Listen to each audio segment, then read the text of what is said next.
With me today is comedian Robyn Gilleran, and I hope said her last name right.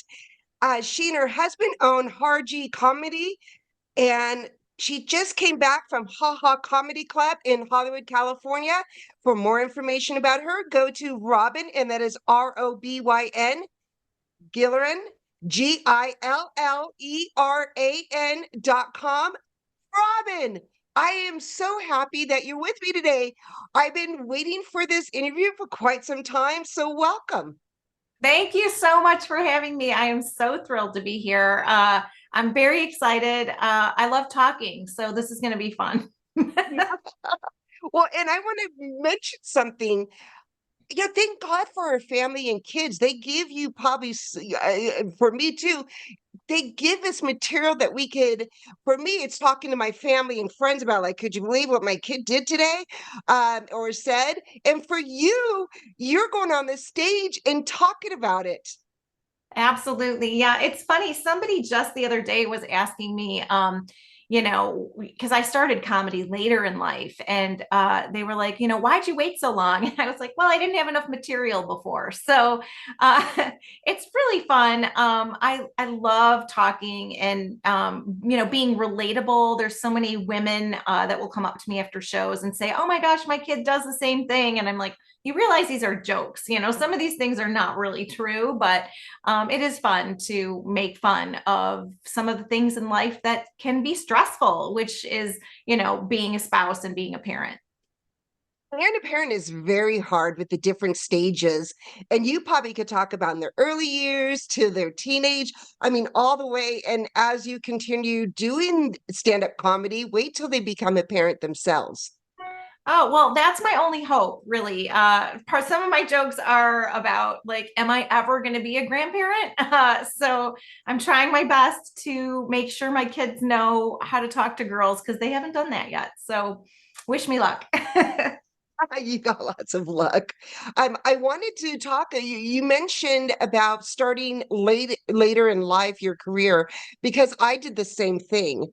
So I was a stay-at-home mom for years, and it wasn't till like my early 40s that I was like, "What?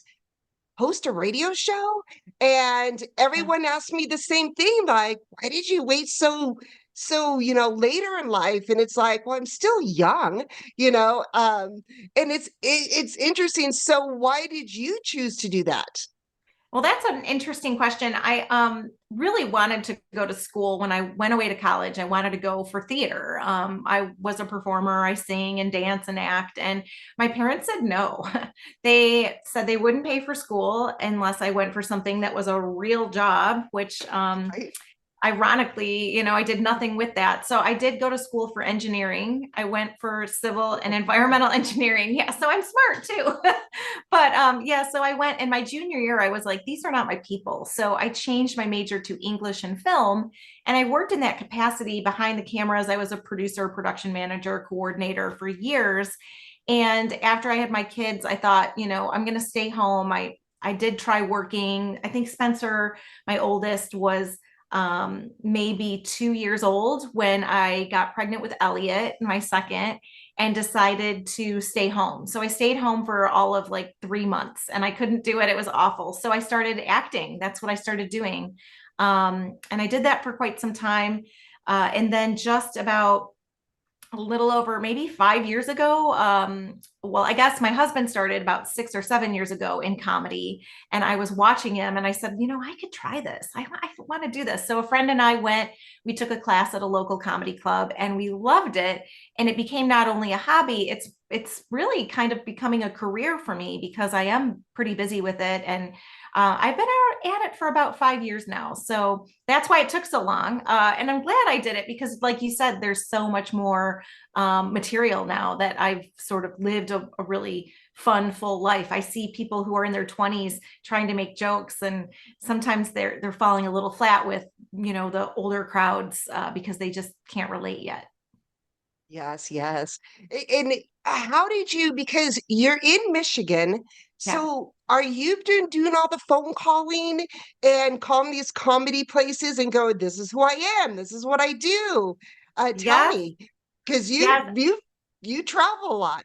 I do, yeah. And my husband comes sometimes, not all the time, because he is actually a physician. He's a full-time physician. That's how we pay our bills. It's not with the comedy money yet. But yeah, Jason, my husband calls me the best agent in Michigan because I really do spend a lot of time on reaching out, finding out who's booking clubs, getting referrals, recommendations from other people that we've worked with. And I have, a spreadsheet of people that I reach out to maybe once a month, every other month to say, hey, I'd love to get into your club. How can we do that? We're also doing now some bigger venues. We've reached out to some theaters and like concert venues where Jason and I are now co-headlining, which is super exciting. We're doing one local here that's just outside of the Detroit area and it seats 400 people. And then another one that's up north, a little bit more north, that seats 500 people. So this is all new to us, but yeah, it's me. I'm the one who's booking. We don't have an agent. We're free agents at this point. And that's the hardest part is the sales part of the comedy. You're selling yourself, you're selling you. And with me, it's me and my husband as a package. And it's a lot of work, really. People don't know And what it goes can into be hard selling yourself. It really is hard selling yourself because you need that extra person to sell for you. I think so Having that sometimes. in between person making those calls. Yeah. And sometimes it's hard. It's hard in a lot of different, pretty much any industry you're in, is having to Sales. do all of that work. Sales is hard, but you know what? If you believe in your product, which I mean, who doesn't believe in themselves? Absolutely. You have to believe in yourself. That's the Yes. first step of getting anywhere is that belief. And and then I guess for me, when I'm reaching out to people and it's a package of my husband and I as hard G comedy, I guess that is sort of outside of myself because that's like a product that I'm selling basically. So I think it's a It's little your bit different than baby. just, It's your yeah, baby. yeah, And it's and the my other third thing child. is, I've told business owners in the past, you know what? Don't think about getting salespeople right away because if you can't sell you, then you can't direct them to how to sell you. Yeah. And so you have to find your middle ground and go and try different things and go, oh, that worked. Okay, I got to stick to that. Yeah, I can see that. And in your background, like you do stuff in marketing and all that as well, correct? Radio, Yeah. advertising, a publicist. Yeah, So so yeah, you know that. Yeah. You yeah. know how that works. And I don't really. I mean, I'm a little bit floundering. I've worked in network marketing for a long time. Like that was my job when I was a stay-at-home parent. So I do have some training and I've done all that self-help crap and mojo whatever. To learn how to be a good salesperson and a team leader and all of that. And I think that I use a lot of those skills that I had in my comedy to try to promote us as a comedy team, my husband and myself, and just me, to get into places. It's fun. Well, and I think it's great that the comedy arena has changed so much over the years because at the beginning it was just men, men stand-up comedy A lot of and men men. doing it. And boy, it's changed so much. And I think back then when women started doing, they're like, oh, we're not sure about this. Like, oh, I don't know. Can they be Yeah, funny? I hear you. I mean, one of my biggest loves in comedy is Joan Rivers, and she Oh, was so yes. unauthentically herself and just a hoot. So I mean, but she really paved the way. She really did pave the way for a lot of comics. And there's so many amazing female comics of all ages out there now, and women that are starting later in life, which is great. They're coming in there with all of this great material that's relatable to who is mostly planning those date nights. The people who are planning date nights are usually the woman, right? I mean, how often does a man Yes. say, hey, honey, let's go out to a comedy show, and groups of women go. There's always like a bachelorette party, which is in and of itself a hot mess sometimes, but there's ladies' nights and all kinds of women in the crowd that it's great when they laugh at our It's jokes. great. Yeah. So when you go to wherever you got to go to, the comedy clubs or whatever, do you get nervous right before you go on stage? If you do you do anything? Or you're like, here I am. I'm ready to bang this out and I'm going to do a damn good job. I mean, tell us, because being on stage sometimes is frightful. It really is. It can be super nerve-wracking. And I think when I first started, I was very nervous. I'm an anxious person by nature. I have an anxiety disorder, which makes comedy a great career for me. Um, so I used to get more nervous. I think I'm so confident now in most of my material that I feel good going on stage. And here's another thing, everyone bombs. Everyone has a bad set or a day that they're not really connecting with the crowd for some reason, and that's okay. So if I go out there knowing, okay, I'm going to try my best, I'm going to try to connect with people, and if it doesn't work out, oh well, I'm going to do this next week too. So I think if you just give yourself some forgiveness and a little bit of grace goes a long way, with others and with yourself. So we've all had bad sets and we've all had great Yes. ones. Yeah, and How you did can't you define handle the yourself. first? What was I was that? going to say you can't define yourself by a good set or a bad set, because you know what? If you have a great one, don't get too high because a bad one's coming. And if you have a bad one, don't get too low because a good one's coming. That was what How I was. did you handle when you bombed for the first time? How did Oh, you handle it? what's so funny is you don't even know most of the time. Like you don't know You that you're don't. vomiting. Well, I mean, I have a hard time. I know a lot of people, they really listen to the laughs and they really listen for the dead space. I just am pacing myself. And if there's not a laugh, I just keep going. And if there is a laugh, I'll wait until there's like an arc. You don't start talking until the arc, the laughs can't be over, but they have to just kind of be dying down. And so I think maybe I just am missing sometimes, like, oh my gosh, did that happen or did that not happen? I even had a fellow comic come out and see me a few weeks ago at a comedy club. He was bored, I guess, and just there. And he was like, oh yeah, I remember when I bombed at this time. And I was like, oh, are you telling me I bombed? Because I didn't think I bombed. But he did. He thought I bombed. And I was like, okay, is that what you do? You just go watch other comics perform and then tell them they did terribly? Because it wasn't great. Like, I'll be honest, and I know when I do poorly and when I do better, I can feel it. You feel it, it's like an Mhm. excitement. But when I do, like you said, when I do feel like I bombed or I didn't do well, you just don't think about it. You just move on, go to the next gig. Hopefully there Mhm. will be another gig. Right. Do you notice that the audience likes stories? I mean, I know you comedy stories, but do they like the cussing with that, or do you notice they don't like cussing in comedy script? You Oh, know, that's a comedians. really interesting question. I have a great comedy mentor who's a clean comic. And he taught me that if you are using like unnecessary swear words in your act, it doesn't help your act. Oh. And I've noticed that the more I cut out, dropping an F bomb when it's not necessary, like if it's part of your joke and you need it, then it works. There's some jokes where I use a word that is a swear word and it really just works. And that's the punchline. Like sometimes I Hmm. say, that bitch didn't let me sit on her lap or something like that, and it works. It's not as funny if you leave the swear word out. So, but I try my best not to use a lot of swearing, even though in my everyday life, I'm a truck driver. I swear I have the worst. I got it from my mother. I did.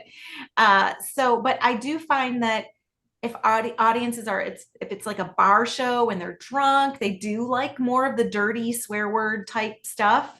But definitely if you're doing a church show or a synagogue show, you don't want to be dropping any F bombs. Yeah.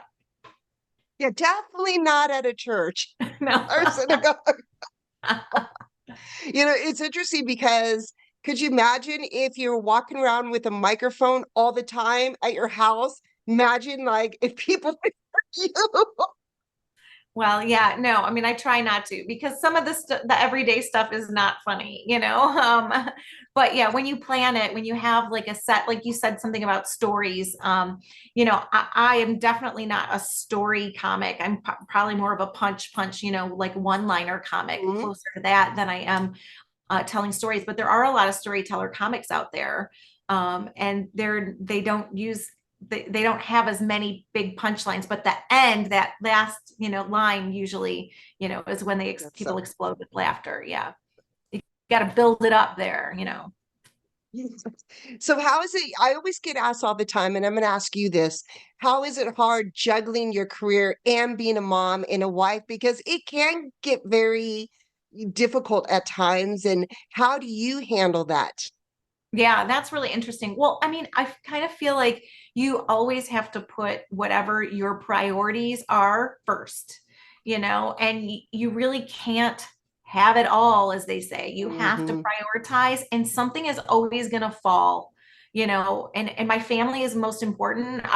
We always try to have dinner together if we can. If we're out of town or if we have a show, I'll order something or I'll make something and leave it or whatever. But it's really important to me that my family is fed and all of that stuff is done. And if I can't do it, I will pay someone to do it. Like my mom helps with the laundry. My mom does her laundry. I pay her to do our laundry. But those are things that are important to me. It's important that I have a tidy house and my laundry's done and my kids are fed. Like that is like super important to me.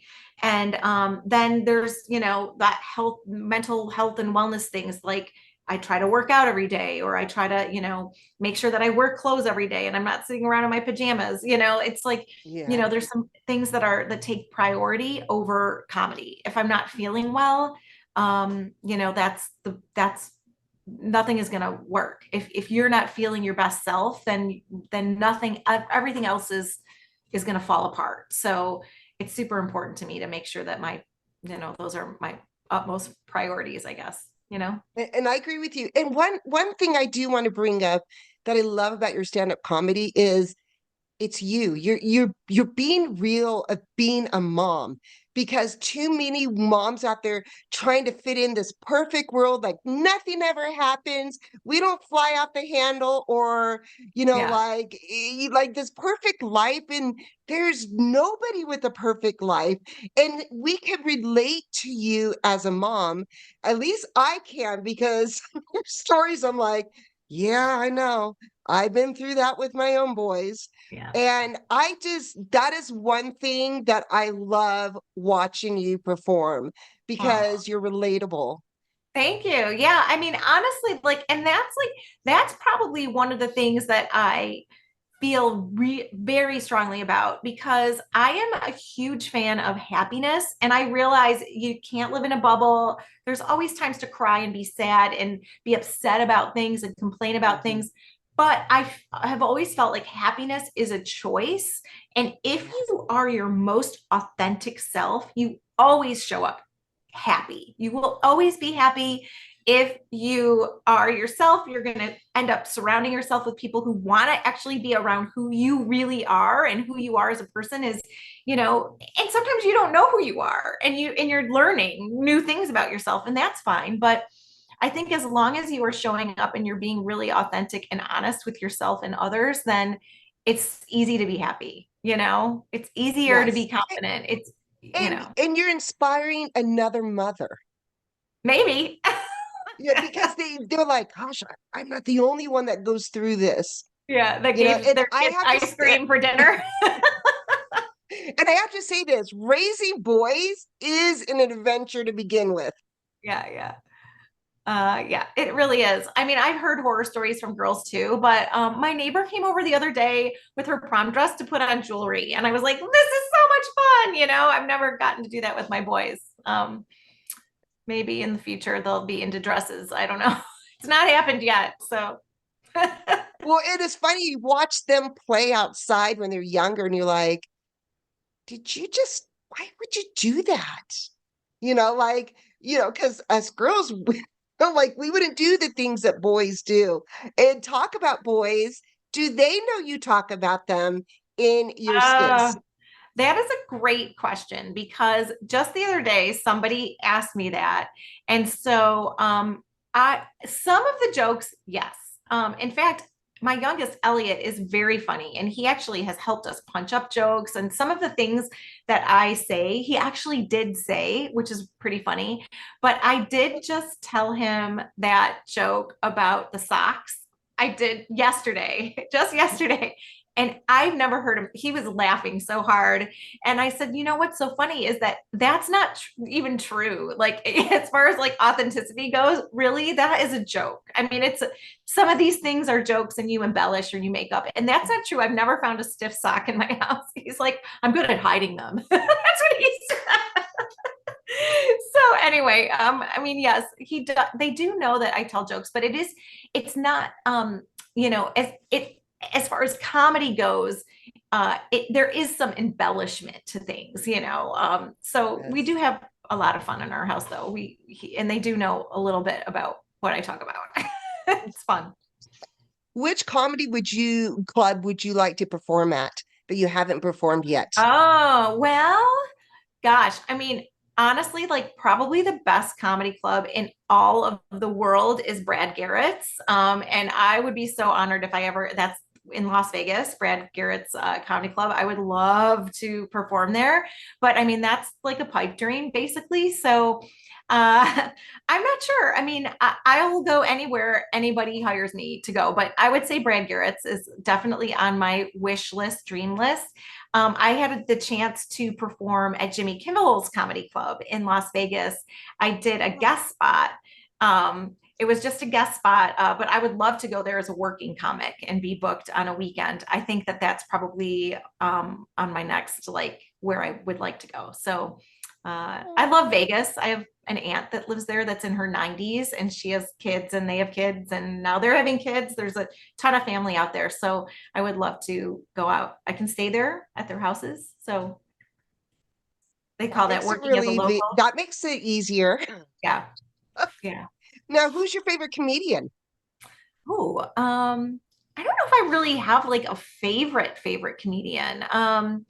I do love Mark Normand. I think he's really very talented. As far as like who's out there right now, I would say he might be my favorite, but there's so many and there's new people popping up all the time. Like there's a woman who's been around for a little while that I just found, Erica Rhodes. And if you haven't seen her, gosh, she's a hoot.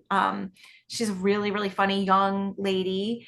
And recently, Jason and I were able to feature for Rachel Feinstein, who I think is really, really good. Oh, She's very talented. And so I'd say those are probably three of my favorites that I've been following. now what are the upcoming dates that you'll be performing at? Oh, well, this very weekend, this Thursday, I don't know when this airs, but this Thursday, Friday, and Saturday, I'm at Mark Ridley's Comedy Castle, which is my home club, and it's my first time featuring. I'm super excited, which at Mark Ridley's and most, comedy clubs run like this. There's an opener, which is the MC or host, and then another opener that's the feature act, which is the middle act, and then the headliner. So this is my first time being the middle act. And I'm going to be with Jason Jamerson, who is a really amazing, clean comic. And then the opener is this guy, Robert Horton, who's also very funny. So I'm really excited to be working with the three of them this weekend. And then we have a really big show, that one I was talking to you about, at the Roxy in Rochester, and that's in July.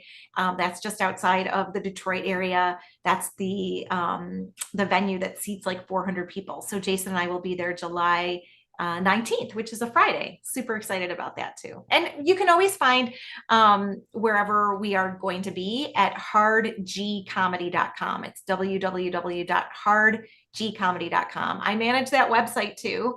And I put all of our schedule on there as well. I'm a jack of all Do trades now. everything. Yeah. And I actually will post that on my social media and Oh, my great. website. Oh my gosh, I've enjoyed this time with you and finally had the opportunity to interview you. Yay! I'm so excited.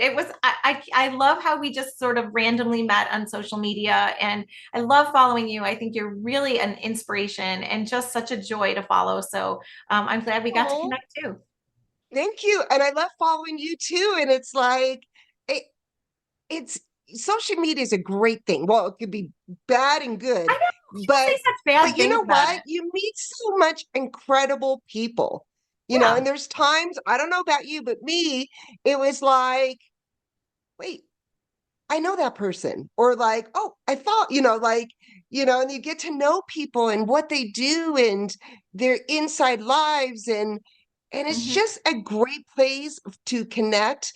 And I think it's better than, like, I don't know, like meeting people, other ways, you know what I mean? It's like, I think so. I I think mean, Facebook is a yeah, good place versus other platforms like X and and other sure. platforms. I mean, you can meet With people just there, click. but Facebook's more personable, just allows that opportunity.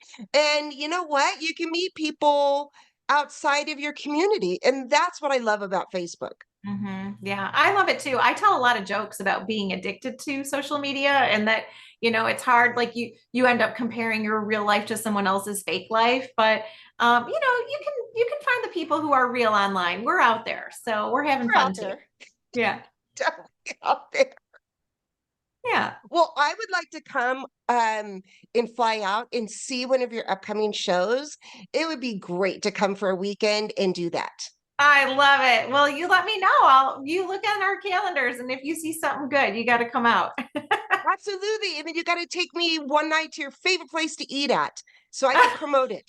I love it. That sounds great. Well, this was fun. Thank you so much for having me. You're welcome. But I am going to tell my audience for more information about Robyn Gilleran. Oh my gosh, did I say that right? Yeah. Okay, cool. Go to her website at